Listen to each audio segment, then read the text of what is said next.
a day of remembrance for the SAF-44. Sabi nila, sabi ko na, kasi maraming memorial dito, memorial circle, memorial punerarya, marami na, memorial na cemetery. Ibahin naman natin, mas maganda, a day of remembrance. Di ba? Ayaw lang ninyong believe sa akin eh. Kinig-kinig dyan sa ba. But ang importante yung the highest honor that I can give really. Ako ba personal? The highest is to award them the Medal of Valor. Okay? So, I invited you to break bread with me and I'm supposed to be the last speaker. Is dinner ready? Masarap ang pagkain. Baka 3 putahe lang nagagay noon. Dito kasi, sa totoo lang, because this is not my money, dito, pag niyaya kita, it's only 1 ulam, sabaw, pati kanin. Yan lang talaga ang order ko. I do not order yung kasi hindi natin pera eh. So, even yung mga ambasador, magkain sila. Sabi niya, ano yan? Sabi ko, inununan. Bisaya ako. Tapos magsabi, what's inunan? Medyo makalimutan ko yung Tagalog ko. Ano nga? Iyawang pangalan nitong luto nito? So, inununan, paksiw,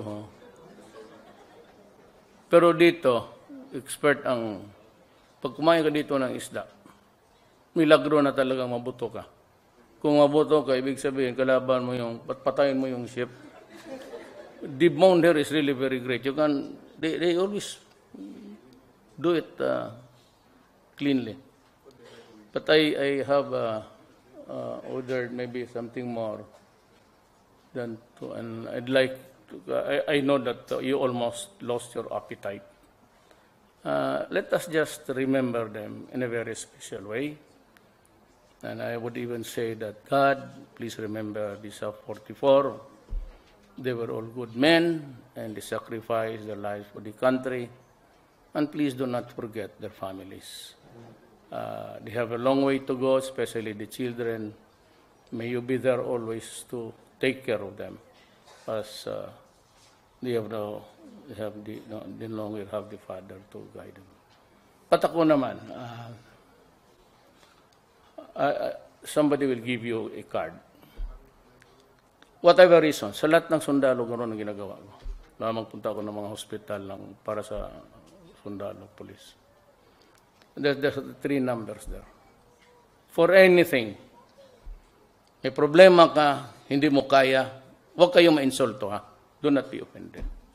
Hospital, minsan cancer, gano'n, o relative mo, o tatay mo. If you think hindi ninyo kaya, at lumay pa katulong, pumunta kayo sa akin. And that goes for every policeman and army man in the entire country. Yung hindi ninyo kaya, dito, tapon sa akin. At dasal tayo sa Diyos that everything will be all right in this country. We are improving. Look at the bow. Sabi nila, killer ako. But look at the bow. Earlier sinabi ko, do not destroy my city. Do not destroy the youth of my city. Because I will kill you. When I became president, sinabi ko yan. Do not destroy the Philippines with drugs. I will kill you. And if you deprive us of our youth, gawin mong gago the next generation, talagang papatayin kita. Ano na I declared war. I did not order the police for a police operation. No. I said, destroy the apparatus of the... May apparatus yan. Kung mayroong maraming drugs dyan, walang nag-distribute, walang kwenta yung negosyo na, then it is not a problem. But kung may drugs, maraming, sabi nila mga mahirap lang, I don't, itong mundo umiikot. And it will never stop even for a millionth of a second to understand nga ako kasi mahirap lang, ang nanay ko, tatay ko, hold upper, nanay ko, hostess lang. Hindi makinig. There's the multitude of people in this. Marami tayong problema. But when it reaches to the core of the interest of my country, pagpasensyahan talaga tayo. When it is an issue now of my country, the welfare of my country, pasensyahan talaga tayo. Kaya sinabi ko yung mga pare na, sabi ko, which is more important to you? The rest of the innocents to be destroyed, and the 4 million now. Urong ito, they entered it. Alam nila masisira ang utak nila. Alam nila magluluto sila, mamamatay talaga sila.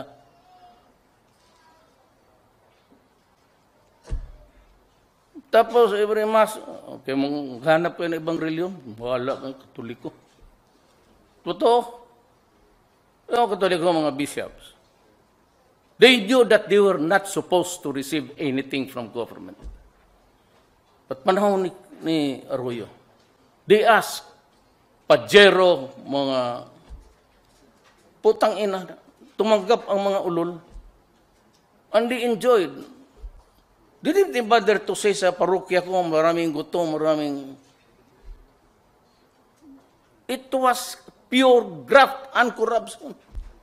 Nandiyan sa Constitution, no public money will be spent for any religion.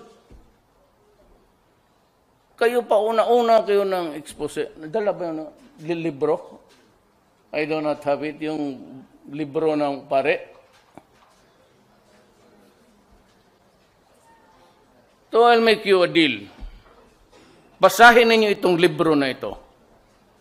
And if I feel that halos lahat nakabasa na ninyo, then go back to me and tell me binastos ko ang reliyon ko at nagsisinungaling ako. And I will resign. I will resign. Walang... Sabi ko nga, am I exceedingly happy to be president? I'll give you this answer. I do not need it at this time of my life. Matanda na. Yung mga clapping of the hands, mga Duterte, that started 23 years ago because I was mayor for 23 years. Tapos na ako dyan sa mga applause, mga... It does not mean anything to me at all. Pero ako, I run. Then it is my obligation to trabaho ako. Pero takot-takutin ako. Kudita, yung mga House Duterte. Pati yung mga pare. Ito, pareho mga pala tayong tarantado. Basahin niyo yung libro na yan. Ang opening remark, si Bacane. Putang ina Bacane yan, 2 pa lang asawa. Pareho ko. Parang mayor yun ng buang. Tapos kung magsalita itong mga unggoy na to. Tang ina. Sila na, basahin mo yan, it's by Rufo. It's called Altar Secrets. Secrets of the Altar or Altar. Nandyan lahat. Sex, corruption, politics. Siya yung narrator ng CBCP. He's a writer. Diyan sa nagkukover ng binulgar niya lahat. Wala dito. It's written by Rob. It's online. I'll give everyone a copy if I can get one. Basahin ninyo yan.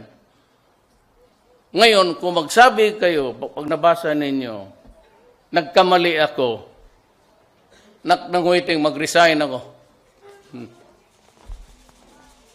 Nakatalikod ng Altar of Secrets, Sex, Politics, and Money in the Philippine Catholic Church. Seller ito, online. Aris Propo. Pinulgar niya lahat. Basahin ninyo to.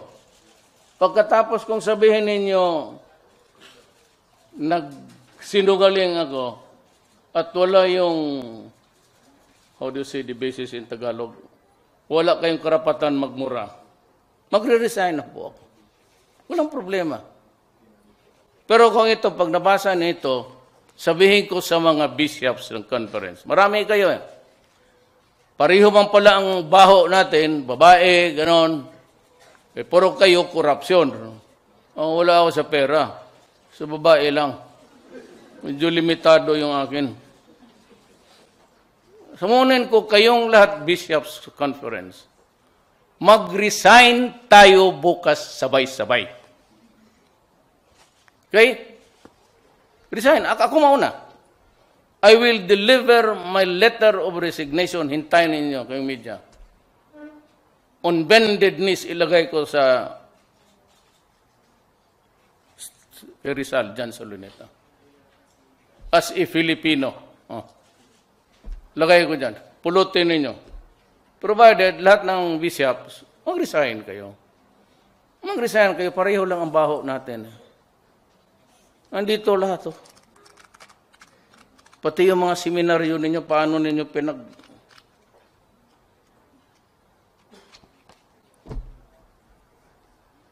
May kami mga bakla. Iligay mo doon sa seminaryo, o di patay lahat.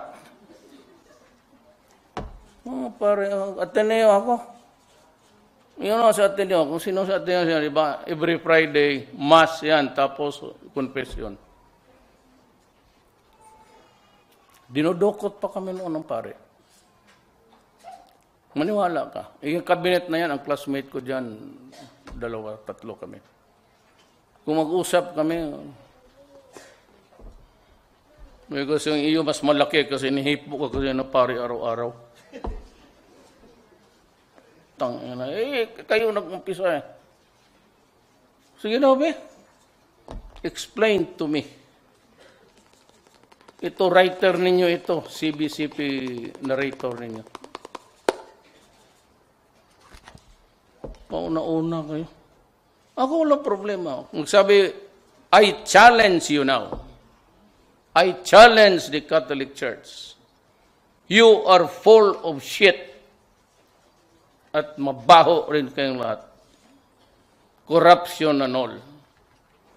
Yun lang pagtanggap ninyo, paggamit, paghingi ninyo ng pajero. Hindi na kayo nahiya sarili ninyo. Kamahal-mahal yung putang ina na maraming Pilipino wala pang kain. Kaya sabi ko, one day, pag hindi na, I will write a book. Hypocrisy.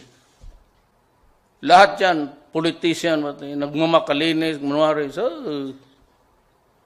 Pero kayo ang starring dyan. I will start from the day nung bata pa kami. Yan. Gusto ninyo, hintayin ninyo. Pag nabasa na ng buong Pilipinas, mga Katoliko, at sinabi nila, kung sa amin ng mga tao dito, mali ako, hindi tama ang ginawa ko, pagmumura sa inyo publicly. What's wrong with that? Kami kung tawagin ninyo kami, kayo mga politician, corrupt, dirty, gano'n. O kayo. So bakit kayo? O sinong tao na ayaw nila magtakot sa inyo dahil sa politika? Tangina ninyo. During the last meeting the Avance sa Luneta, nakinig ako. Sabi ko, well, si mga bishops, they were coming out very strong against me. Sabi ko, well, let this be a plebiscite. Kayong mga Katoliko na gustong pumunta ng langit, sumunod kayo sa mga tunto ng bishop na yan. Kayong lahat na gustong sumali sa akin sa impyerno, dito tayo. Oh, I won by 16 million, with the 6 million majority. Inaatake ninyo ako. Anong nangyari sa pamulitika ninyo? Di talo kayo. So ngayon, ako na naman. Takot man ang Pilipino. Walang politiko magmura sa inyo. Ako lang. Kasi bata pa kami, alam ko na ang trabaho ninyo, mga putang ina kayo.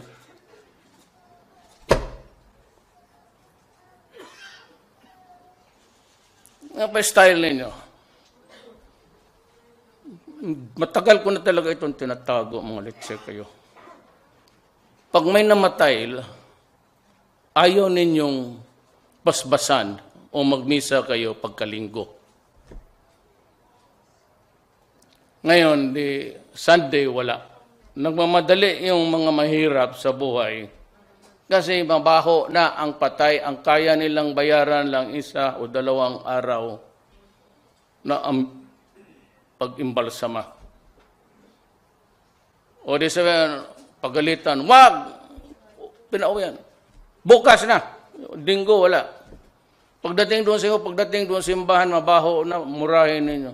Ilabas yan. Mabaho na yan. Tapos, pagtapos, bisbis, magbayad pa. Buti pa naman kung saan yung tubig. Sa pusit lang yan eh.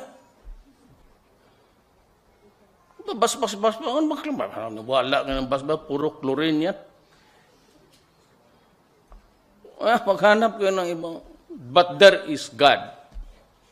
You better cultivate a relationship between you and God at mas mamalapit. Huwag kayo niyan pakumpisal-kumpisal. Kasi ang harap ninyo yung mga buang na yan, minsan umaga, walang toothbrush. Magsalita kayo malapit, ang baho ng mga bunganga. Gusto mo sabihin, ano bang kinain mo kagabi? Ulam ba talaga? Ulam-ulaman lang. Pahawak-hawak ng ustiya. Sabihin ko, ang kamay mo, bebe. Iba ba ng amoy niyan? Kung ano-anong pinaghawakan niya, babe. Ako lang talaga. Ako lang ang, sa paningin ko, ako lang ang nagmura sa inyo. Kasi, panahon na dapat rin kayong murahin. Matagal na kayong lording it over. Mga cross na, mga bishop na gold. Putang ina. Si Kristo ba pinako ng gold cross? Ang bigat. May mga bato pa. Samantala yung... Akala ko ba mahirap yun si Jesus Christ? Kung mag-painting Last Supper. Kita mo yung painting ng Last Supper. Kala mo nagpista ang mga buang. Yun pala, nag-inuman lang. Mag-Last Supper ka, si Jesus Christ, portrayed dyan parang, may Diyos, pero wag tayo magbulahan dito. Kung painting mo si Jesus Christ, mukhang happy.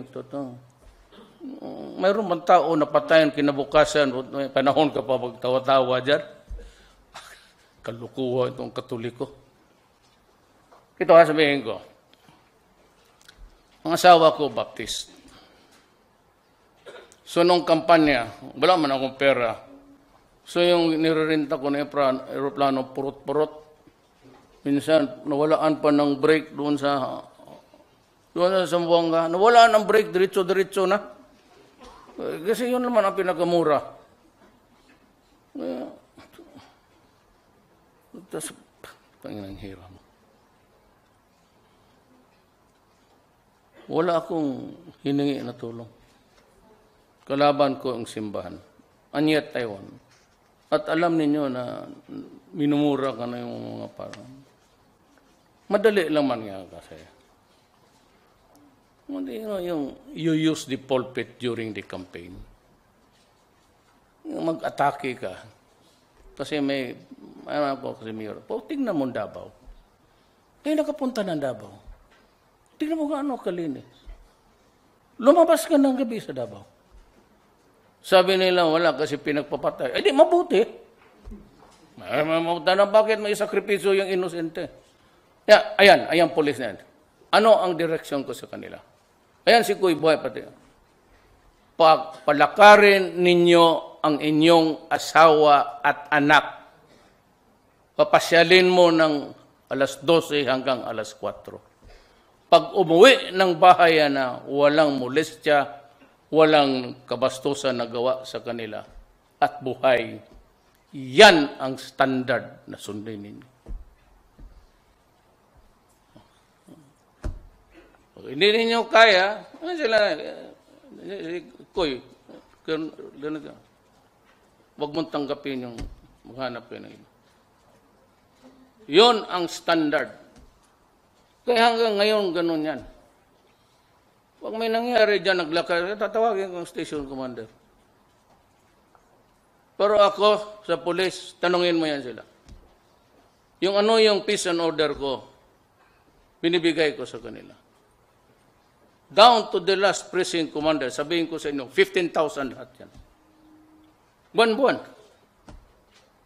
Sila, sabihin ko, baka hindi nyo ginamit doon sa statement of assets and liabilities ninyo. Hindi ko lang sabihin magkano binigay ko sa inyo. Lito. Siguro, baka hindi mo rin binigay doon sa ano mo. Kaya ako, pati ako, hindi ako maloko ng pulis. Nagbibigay ako ng bonus Christmas. Hindi ko pinapayagan yung pulis. Huwag mo akong... Walang ginawa yung mayroon ako magpaselo doon. Sige lang, tungits. Bigyan mo ng pera, isugal yan. Ako, every time, tanungin mo yan sila. Tanungan taga Davao. Dito, asawa mo. Wala kang asawa, nanay pati tatay mo. Wala ka dalawa, maghanap ka ng asawa ngayon, pagkasalan mo. O, kasi yun, doon, ibigay ko yung... Hindi sila nakakahawak ng pera sa akin. Police, walang ginawa akong magsugal dyan sa istasyon. Yung walang pera, isugal Manila. Pero yun ang pang araw-araw na butt of the matter. Iba naman itong istorya na, patayin mo ang police na purpose. So the best way to find out the truth is that it should not come from my mouth. I'm just suggesting to you what is the appropriate is. Then it is up to the commission now to find out the truth. And inshallah,